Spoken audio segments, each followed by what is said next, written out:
নিচে রাখতে হবে কিন্তু যে যার বোতল।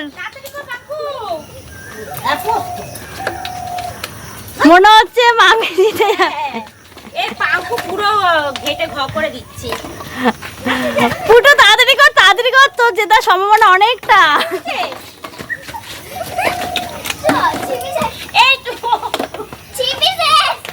হয়ে গেছে পুটু আসেনি তো মামি কিন্তু চলে গেছে। আমাদের এই ঢ্যাপসের জন্য হেরেছি আমি, এই ঢ্যাপসের জন্য। এই আমি এই ঢ্যাপসের জন্য পুরো হেরে গেছি। আমি কাউন্ট করবো কার কটা হয়েছে। মাদের 4খানা আর এখানে পেয়ে গেছে মামিরা 6টা। টাইমের কথা তো ছেড়েই দিলাম, তাছাড়াও মামিরা অনেক বেশি বোতলে ঢাকনা আটকে। আজকে উইনার মামি আর পুটু।